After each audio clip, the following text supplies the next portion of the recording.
Hello, and welcome to today's webinar on immigration policy and knowing your rights. I'm Regina Reed, and I'm the policy organizer with the National Healthcare for the Homeless Council, and I will be your moderator today. This presentation is 1 hour, and we're going to use the last 10 to 15 minutes for Q&A. As you can see below your presentation slide, there's a chat box. At any time during the presentation, please type your questions or any technical issues you're having into the chat box. At the end, we'll choose a select number of questions to be answered. If you're having technical issues, you can also call into the Council at 615-226-2292 and ask for Alyssa. This PowerPoint presentation and recording of this webinar will be posted on our website within a few days, and we will send out the link to anyone who's registered. During the presentation, you'll also see some resources and documents referenced. You should be able to click on those right on the slides on your screen, but please note that we've also shared a resource with you, and that should show up as a PDF that you can download in the bottom corner of your screen. Today, we're very pleased to have Mayra Joachin joining us from the National Immigration Law Center. Mayra is the staff attorney at the National Immigration Law Center, and there her work focuses on improving access to affordable health care for uninsured immigrants. For this role, she engages in policy analysis, consumer advocacy. She works directly with affected individuals and also works on impact litigation to advocate for improved access to care. That being said, we're very pleased to have Mayra with us today, and before I turn it over to her, I'm going to quickly go over what we hope you'll gain from today. After viewing this webinar, we hope you'll know more about what's currently happening with immigration policy, that you'll be able to understand your rights and how to respond appropriately to immigration enforcement activities, and also that you'll be able to identify ways in which you can make your practice and interactions with clients, whether in your clinic as a whole or just in your own one-on-one interactions, more safe, welcoming, and empowered. So I'll go ahead and turn it over to Mayra. Please remember that at any time during the presentation, you can type questions into the box at the bottom of the screen. Take it away, Mayra.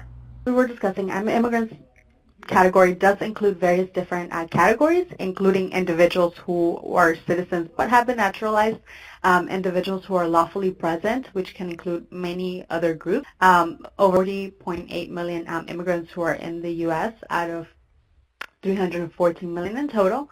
Over 50% of these individuals come from Latin America, with 29% being of Asian descent, and 12% being from Europe, 4% from Africa. There's quite a small percentage, about 2% from North America, and 0.6% from Oceania. About half are naturalized citizens, and a fourth are lawfully present. Another quarter are undocumented. It's helpful to understand the length of time in which immigrants have been present on average in the U.S. So about 51% have been in the U.S. for longer than 15 years, and this means that about 51% of these individuals are likely to be in a mixed status family. Now, from those immigrants, 25% of all children in the U.S. have at least one foreign-born resident, and 50% are limited English proficient, which means they speak English less than very well. And here's a further breakdown of additional immigration categories. So as we said, anyone who's a lawful permanent resident is often thought of as a green card holder. They're one step away from becoming U.S. citizens. Other individuals who might be present on visas and different types of humanitarian visas include asylees, refugees, Cuban or Haitian entrants, people with temporary protected status, and people with deferred action, as well as others.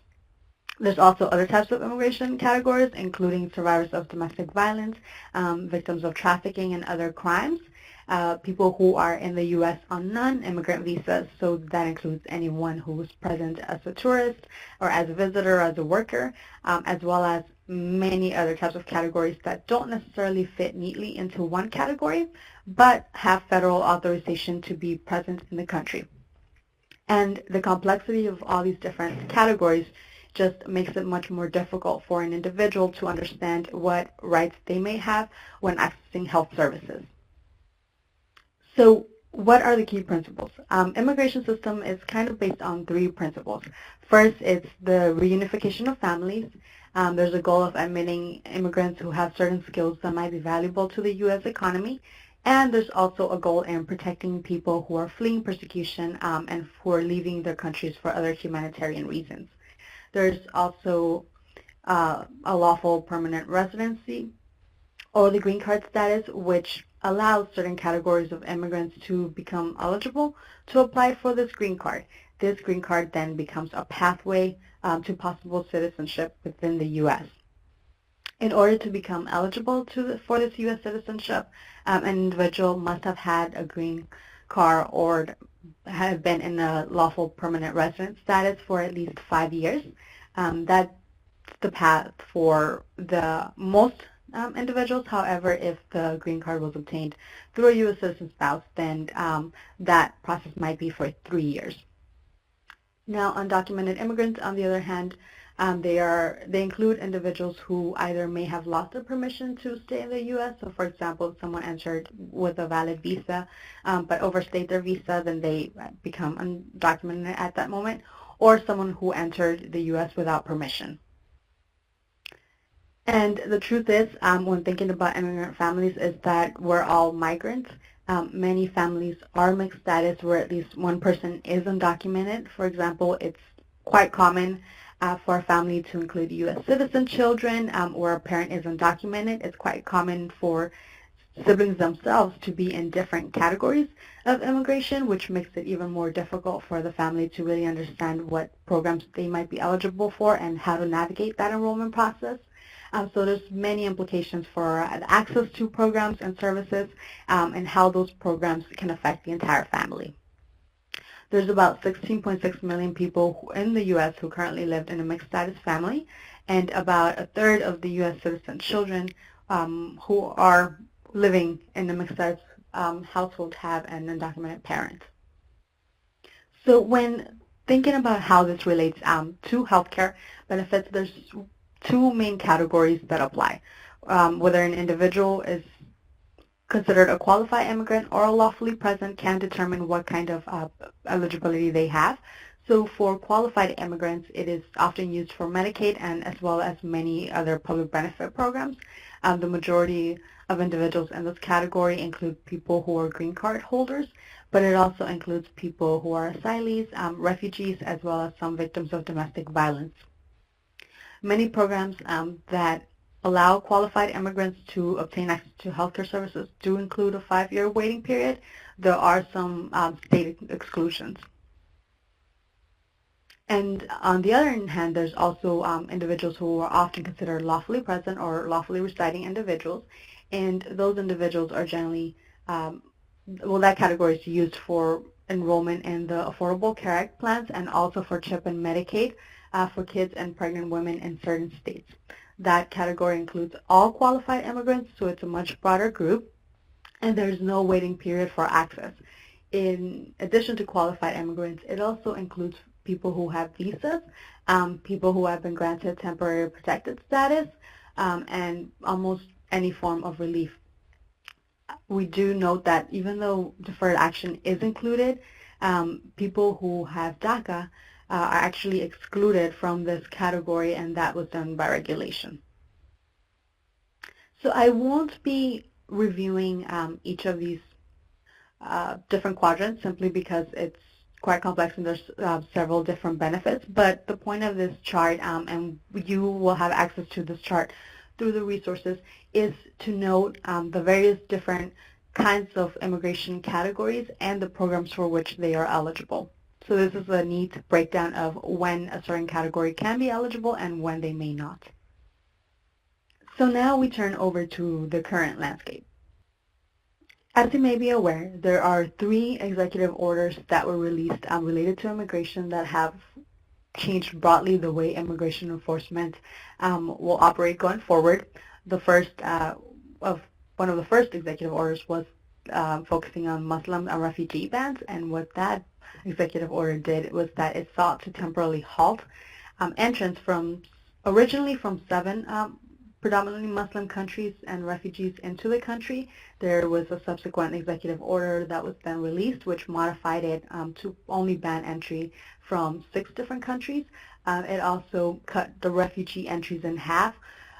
Under the previous administration, up to 110,000 individuals were allowed to enter the U.S. through a refugee program, but what this executive order sought to do was to reduce it so that the cap was at 50%.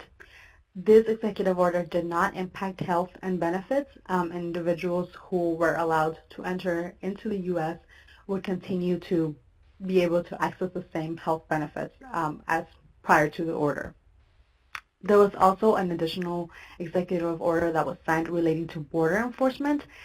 Border generally refers to any cities or localities that are within 100 miles from a point of entry into the U.S., so any 100 miles from the borders of the U.S., so it includes north, south, east, and west borders. And this executive order called for the so-called wall, and it also increased an increase in border patrol and detention on the southern border. It called for an increase in beds so that more individuals could be held in rather inhumane conditions at detention centers. This executive order also did not make any reference to health care or benefits. Third, there was also an interior enforcement executive order that was signed, and so this primarily focused on localities that are past the 100 miles from the border, and it affected the majority of the country, obviously. And this executive order focused on creating changes on enforcement priorities and also punishing so-called sanctuary cities. Under this order, it essentially changed the way people were deemed to be a priority. Under the past administration, the administration used a program called PEP, which is Priority Enforcement Program, and under that program, only certain individuals were deemed to be priorities, but this executive order essentially said that almost anyone could be deemed a priority and technically eliminated the system of priorities that was being previously used. This executive order, however, while it made some references to health and benefits in the memos, it did not make any significant changes. But now, because of these executive orders, it technically means that almost anyone can be a priority, which is especially alarming for any immigrant patient who might feel concerned because they are, even if they might not have previously been at threat of an arrest or deportation, they could now be arrested under these new executive orders. So this executive order creates so many priorities for enforcement that it almost makes it seem as in everyone is now a priority, which is partially what has sparked such a great fear in the communities. Under the references to the healthcare and the benefits and the memos, what it does is it references abuse, and it says that someone who has abused healthcare services could be arrested and could be deemed a priority for deportation. So this sparked several questions around what the definition of abuse meant. When it comes to abuse, it's prioritizing individuals who have knowingly defrauded the system, so people who have intentionally submitted any information knowing that it's false so that they can receive a benefit for which they would not otherwise be able to receive with their immigration status. So what we are recommending is that anyone, the recommendation technically has not changed. It continues to be that everyone should always submit correct information, and it should be information that they know is accurate so that otherwise they do not have any problems within this abuse category. The memo also referenced the Privacy Act, and it's important to note that the reference to the Privacy Act and what it implicates for the Privacy Act has not changed. The protections of the Privacy Act have always been limited to citizens and nationals and people who are green card holders.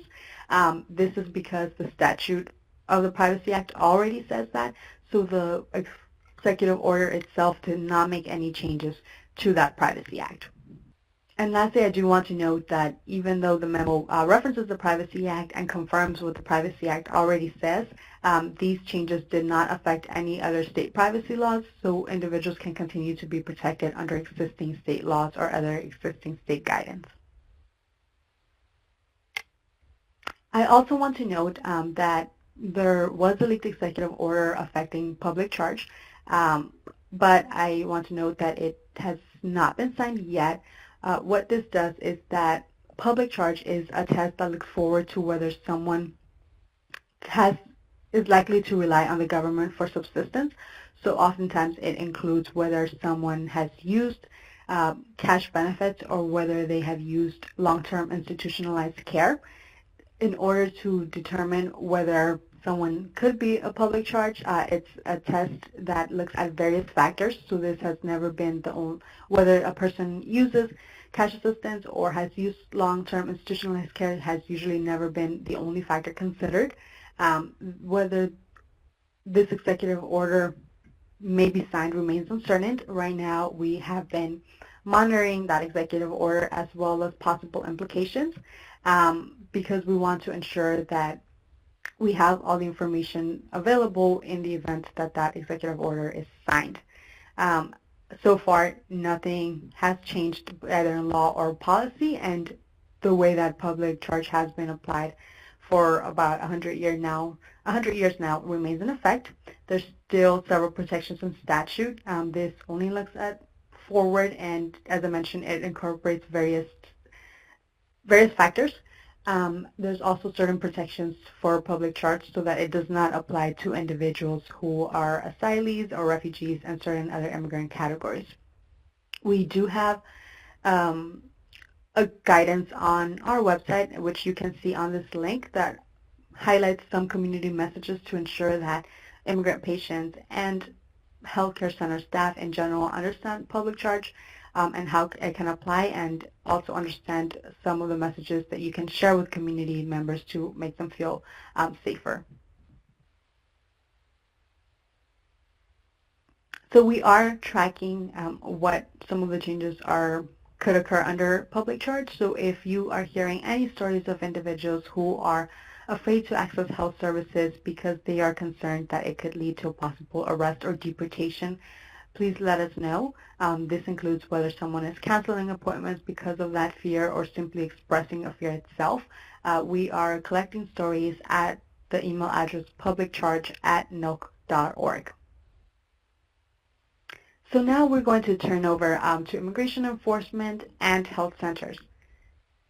Before we start this section, I do want to emphasize that right now we have not heard any stories of immigration enforcement taking place within a health center itself. The purpose of this presentation is to ensure that you understand what that might look like and what the protections are which you have as a provider, as well as what the protections are that are available to all patients, so that you can be prepared in the event that that were to occur. There's various ways in which immigration enforcement issues are implicated. We have heard of the chilling effect in accessing health services. There's been many stories of people who want to stop receiving services from WIC, Medicaid, SNAP, several other public benefit programs. And this is because of several fears. First, there's the general concern that there could be immigration enforcement activity within a health center. So there's a concern that immigration agents could either be at the center or near a center, and that those agents could then stop and arrest individuals.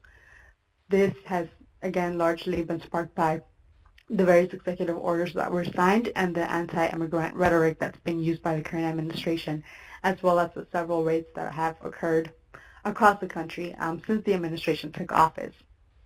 Second, there's also a fear around the privacy of the individual's personal information and what occurs to that information. There's concerns that that information could be shared with a law enforcement agency, and so many immigrant patients understandably so are worried that by sharing their personal information, they might be providing the government with their name, their possible immigration status, where they were born, and their address. Third, there's also fear around what it means to use medical services.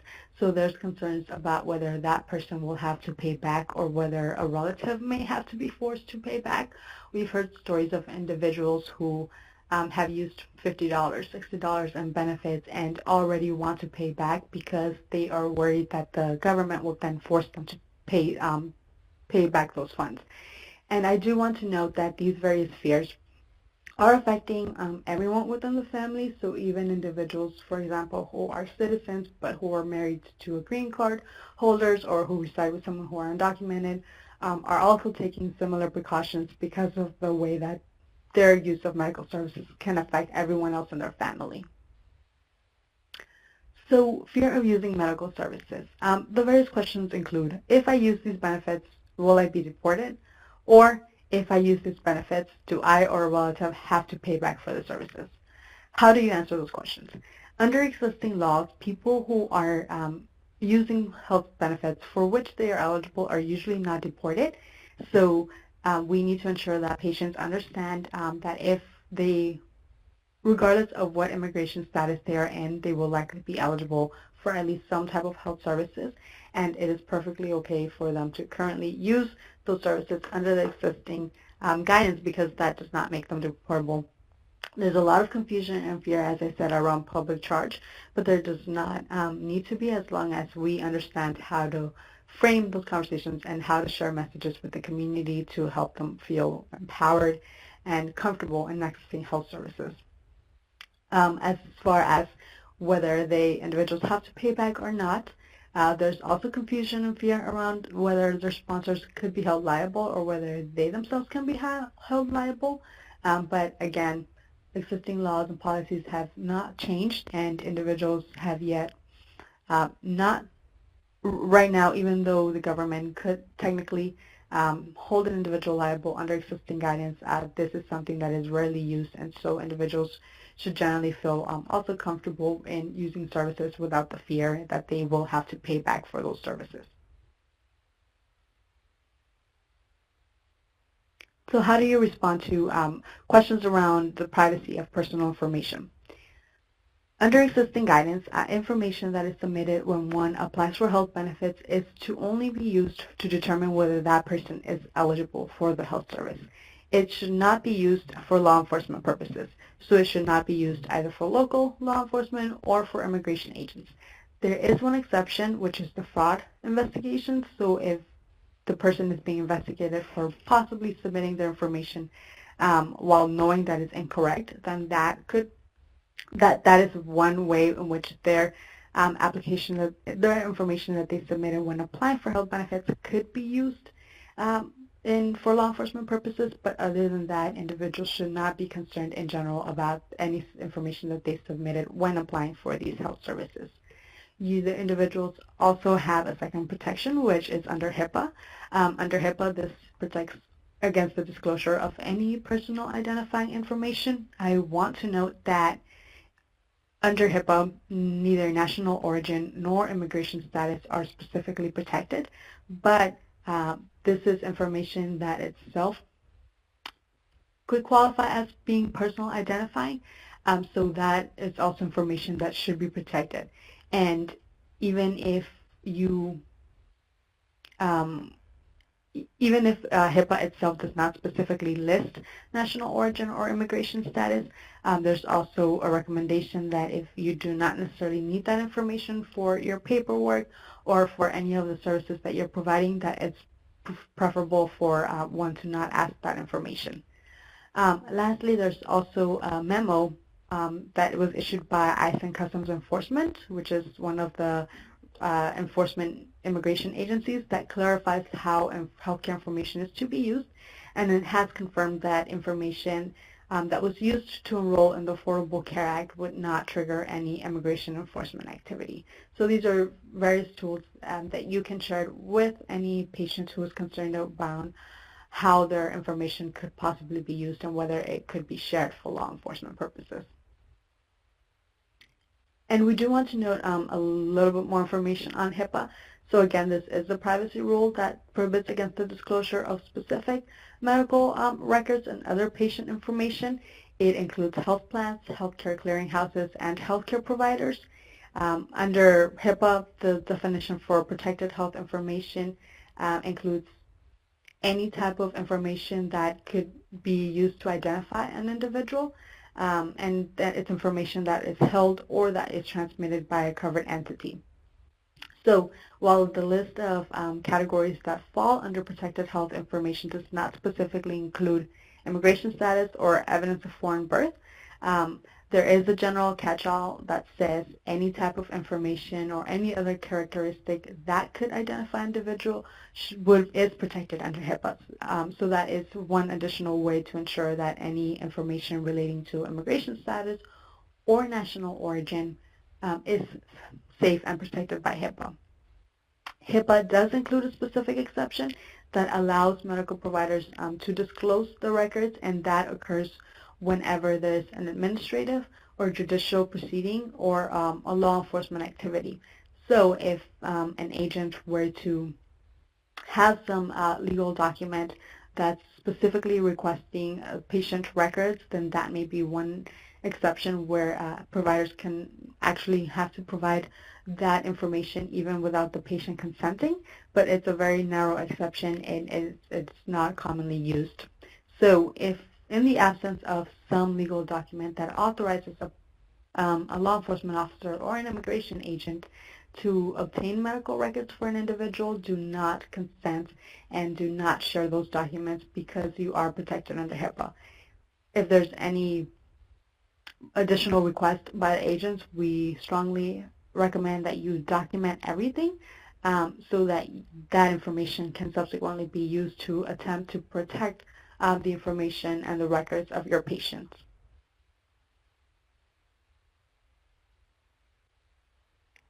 So how do you respond to the fear that there could be an immigration enforcement action at health centers? And again, as I said, we have not heard reports of this occurring. There is a low likelihood that this type of enforcement action could occur at a health center. What we have heard, however, is that there's reports of ICE presence at health center parking lots and ICE also arresting people across the street from a health center.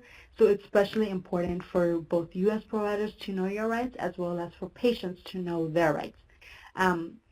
Immigration enforcement actions in general should not be occurring within a health center, and that is for two reasons. First, these actions within health settings are protected by the Fourth Amendment, and there's also a sensitive locations memos, which we will go more into detail shortly. That is an additional tool that you have to ensure that immigration enforcement activity does not take place at your health center. So what is sensitive locations? In 2011 and also again in 2013, there were certain memos that were released by both ICE, the Immigration and Customs Enforcement Agency, as well as CBP, Customs and Border Patrol. These agencies released memos that basically say that certain immigration enforcement action is discouraged at specific locations which are considered sensitive locations.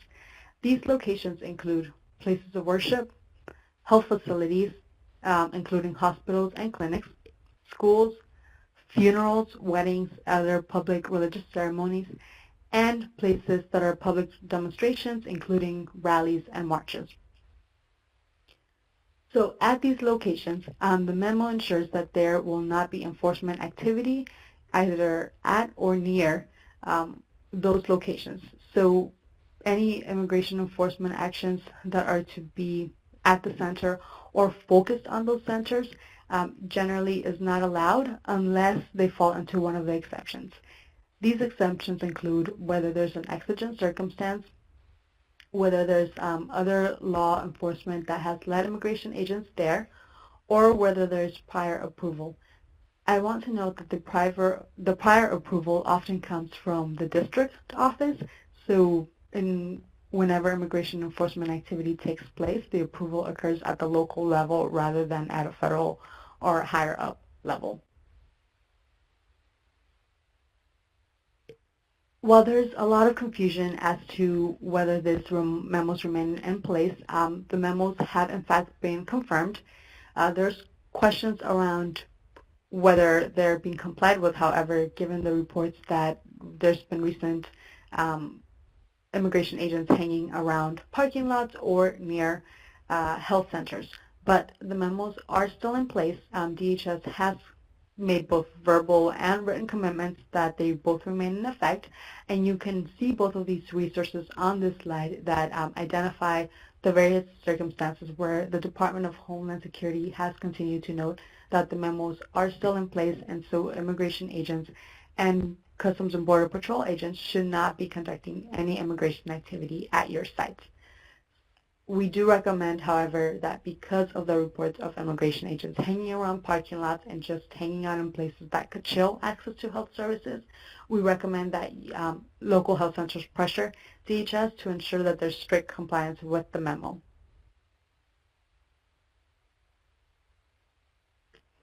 And as I noted earlier, there's also various protections within the Fourth Amendment. So the Fourth Amendment does protect against unreasonable searches and seizures, and that also applies at health centers. Some of the factors that are to be analyzed include whether a health center or a staff at the health center would believe that there's a reasonable expectation of privacy, and whether there's a public or a private space, whether an agent has a warrant, or whether there's consent. Reasonable expectation of privacy is usually based on an objective belief on whether a person can actually think that they should have that they have some type of expectation of privacy. So whether that expectation exists very significantly across a health center and across the different spaces inside a health center, because, for instance, at a waiting room or at a lobby, it's very unlikely that a person will expect to have some privacy, given that access to those locations is generally open to many individuals. However, inside a patient examination room or inside a patient room itself, there is a higher likelihood that the individual would expect to have a reasonable expectation of privacy, and so there's stronger Fourth Amendment protections in those locations because immigration agents have less authority to conduct just simply to interview individuals who are at centers or spaces that have higher expectations of privacy.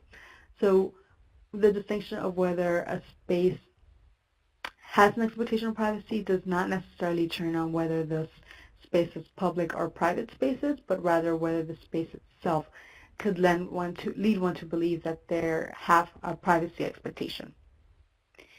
You should be aware, however, that in places that are generally open to more individuals or generally open to the public, any type of information that is in plain view could be used by local law enforcement or immigration agents, so we strongly recommend that you ensure that all the records you maintain of patients, as well as any other information that might be confidential and that you do not want any agents to have access to, or just by being able to see it, remain in places that are protected and hidden from the plain sight of anyone else who's in those spaces.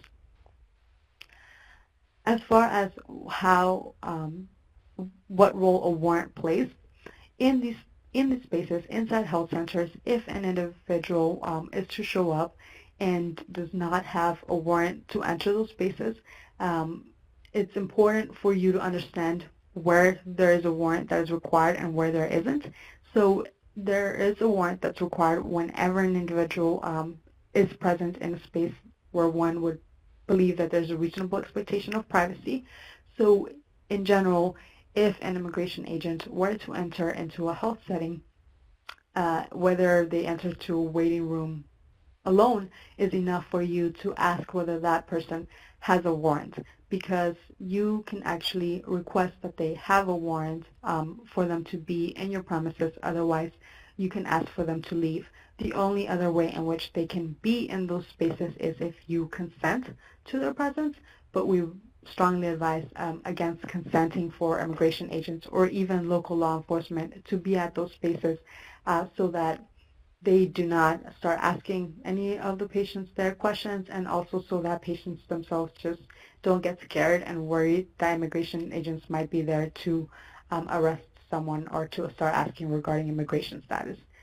So we are strongly advised that you document any circumstance of immigration agents arriving at your facility, and in the event that they are to arrive, you immediately request to see a warrant, or you merely ask them to leave. There is a scenario where they may not need to have a warrant, and that's if there's probable cause. If there's probable cause, that means that immigration agents or local law enforcement agents have a reason to believe that there's some type of unlawful activity that's happening within the health center. That is rarely to be the case, and usually if immigration agents or local law enforcement are saying that they have a reason to believe to be in that space, you can still request that they have a warrant. So what are your providers, what are your rights as a providers, and what are the rights as a patient, and how can you further protect yourself against this type of activity? First, we are going to look at what immigration enforcement could look like within a health setting. It could either be the arrest of someone who's inside or outside the health space, or it could also look like immigration agents simply asking questions regarding immigration status to anyone who's present in the room. And third, it could also be immigration agents simply hanging around in the parking lot, or roaming hospital hallways, or just hanging around across the street from a health center. There's, as I mentioned, the reports tend to focus around point number 3, and we have not heard any reports of arrest within health centers. But for immigrant patients, it's quite confusing to really know what could occur within a health center, and so it's important to understand what this might look like so you can help patients understand what can actually occur and what cannot occur, and what protections they have so that it does not occur. There's also confusion that can be caused by local police hanging around health spaces or just hospital security. This is because oftentimes immigration agents who wear jackets that say police, and so immigrant patients often think of police as either collaborating with immigration agents or as them being immigration agents themselves. I do want to note that in certain spaces, immigration agents actually do not wear any type of identifying clothing. They wear casual clothing before arresting an individual, so that's something else to keep in mind in terms of how to share that information with patients and how to help patients feel safe if they see hospital security or any other staff at that center that's doing some type of security work. And I do want to note that something else to remember is that the tactics are often changing and they vary by location. Oftentimes, the type of enforcement activity that occurs at the local level is based on what the district office is authorizing, and so it could look very different in one part of the country versus another. So it's especially important for you to really understand your rights as well as your patients so that you can be prepared to respond regardless of what type of tactic is being used.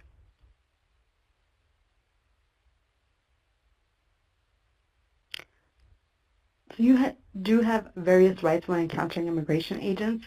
You have a right to determine who enters your center and your spaces, especially if there's no warrant or other legal requirement.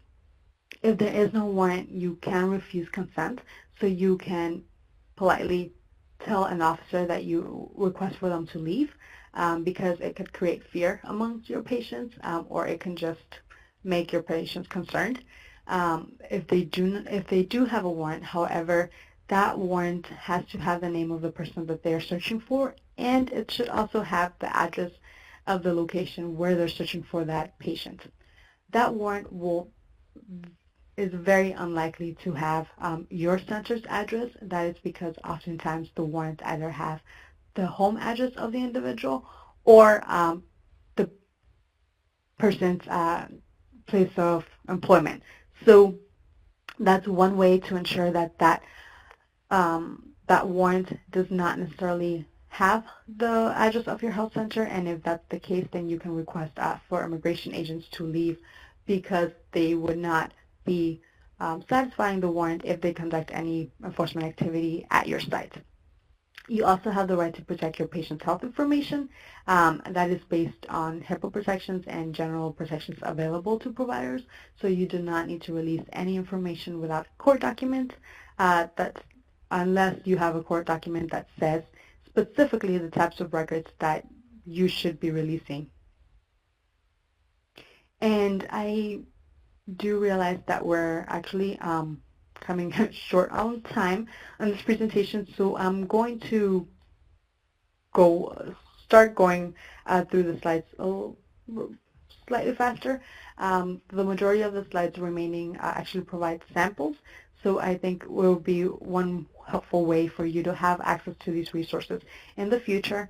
And right now I'll be focusing mostly on explaining the ways in which you can use these resources.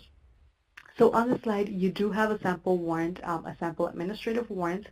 The limitations to this warrant is that under that warrant, immigration agents and local officers can arrest an individual, but they cannot conduct a search at your center. So you would know that it's an administrative warrant because on the top left, it will likely say either U.S. Department of Justice or it will say Immigration and Customs Enforcement. It will note that it's part of immigration. On the right side, it will say that it's a warrant for removal or a warrant of deportation. This is quite different from a judicial warrant, which will indicate on the top right that it's being issued by a district court, and then on the on the bottom right, it will have the signature of a local magistrate judge or district court judge. This warrant, which is judicial and which is being authorized by a court of justice, also allows an immigration agent to not only arrest an individual, but conduct a search. More often than not, immigration agents will only have an administrative warrant, so they will only have the previous warrant, which only allows them to arrest the individual without conducting any immigration searches, any searches of the space where that person is. So being able to identify the warrant will be helpful to you because it will allow you to understand whether the agent can be present in that space or whether the agent is only allowed to arrest an individual or whether they can conduct any searches.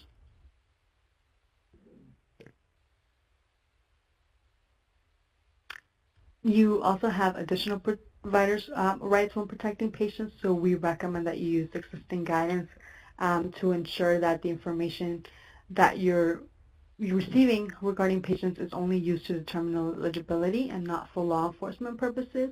And you can also use HIPAA to remind both immigration officers and patients that their personal information will be protected, that you are taking all steps available to you to ensure that that information is protected.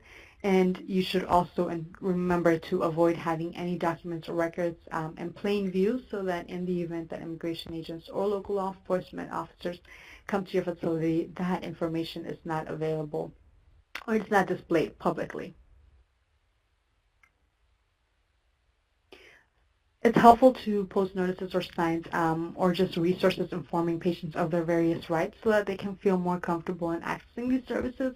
There are strong privacy rules that protect families who are applying for health insurance.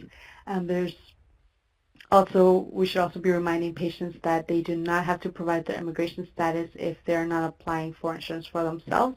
They should feel comfortable saying so and simply telling health center staff that they are either not eligible or they are not seeking services. If the person is uninsured, they still have healthcare options that are available regardless of their immigration status. And in general, these individuals should not be asked for immigration status or any information regarding to where they were born. These individuals do not need to provide a social security number if they do not have one, and it's important to emphasize that because the question itself could lead a patient to think that they must provide a social security number even if that's not true.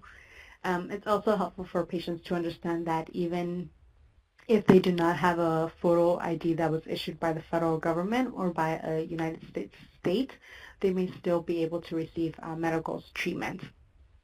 And lastly, it's helpful to remind patients that they have a right to interpreters at no cost, and that there's also existing policy that keeps immigration officials away from hospitals and medical facilities so that patients can feel comfortable occupying those spaces.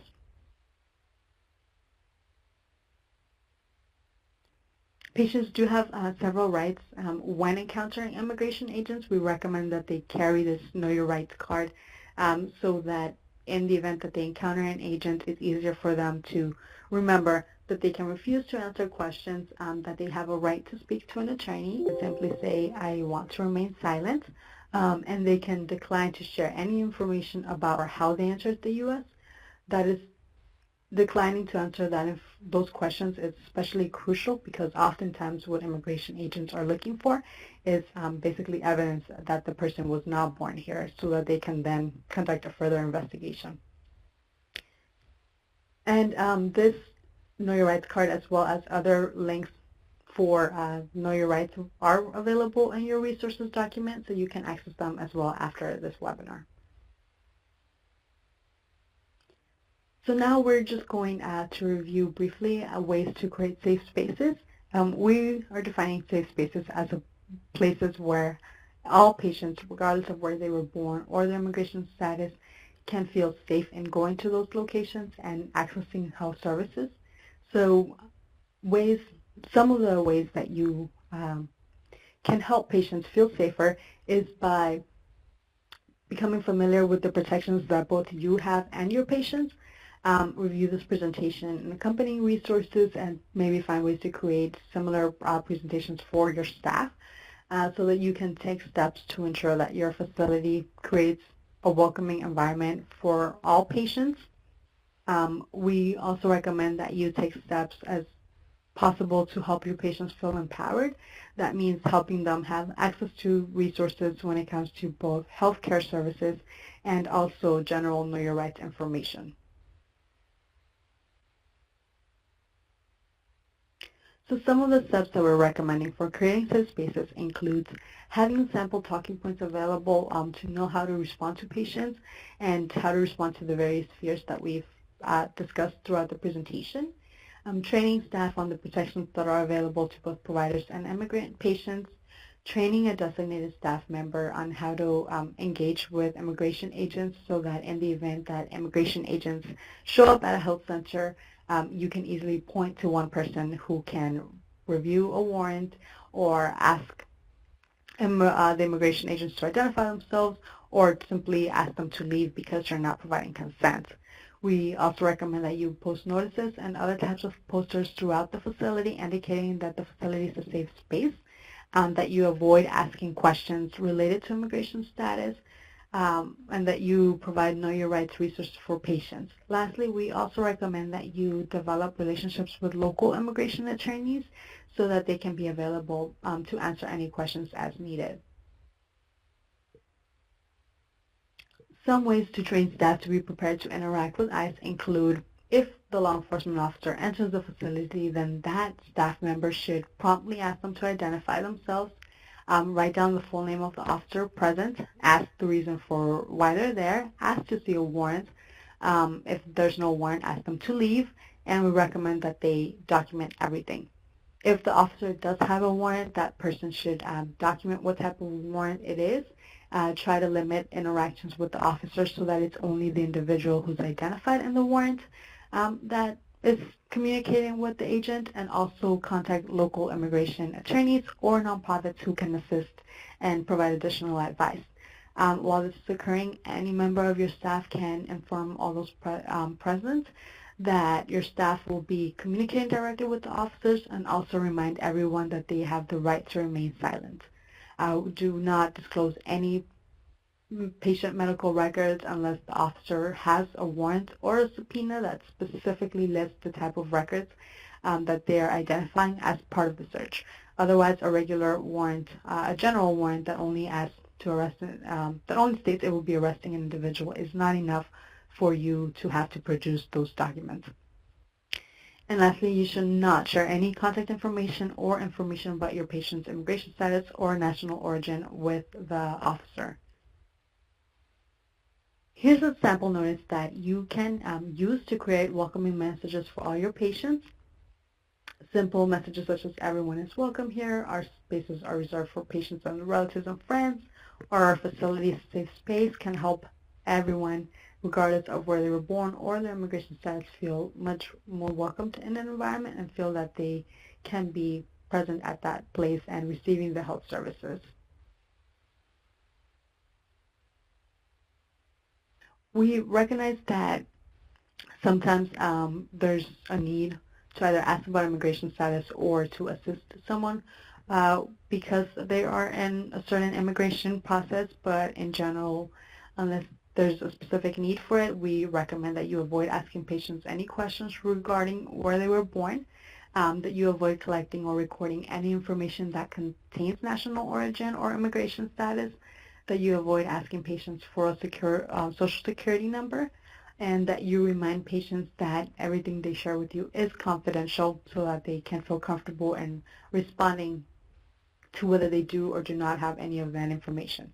It's helpful for staff to communicate this in a culturally competent way so that the patient feels much safer and feels that they can trust the staff member more when providing that information. And again, we recognize that there's times when you do have to ask immigration-related questions, so if that is the case, it's especially important that you explain the reason why you're asking that question.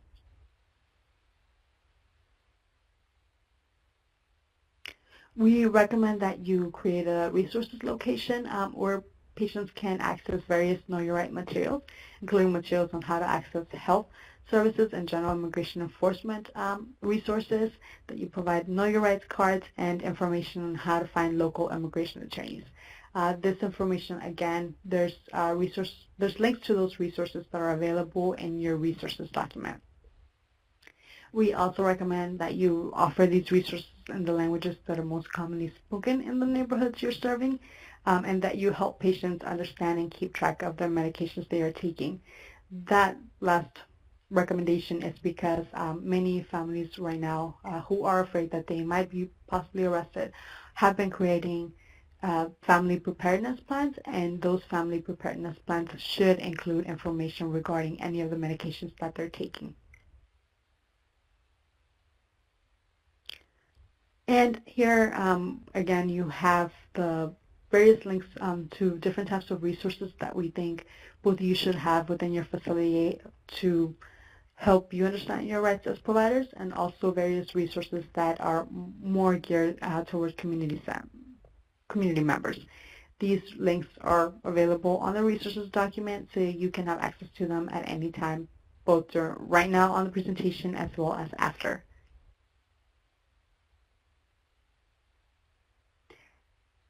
Throughout the presentation, we have recommended that you create, not only provide information on how to locate a local pro bono or low bono attorney, but also that you develop relationships with the local immigration attorneys. So these are various links that you can actually use to find a local immigration attorney or a local nonprofit organization who works on immigration law, so that they can be available to answer any questions for you, and also just so that you can develop a relationship with those organizations for the future.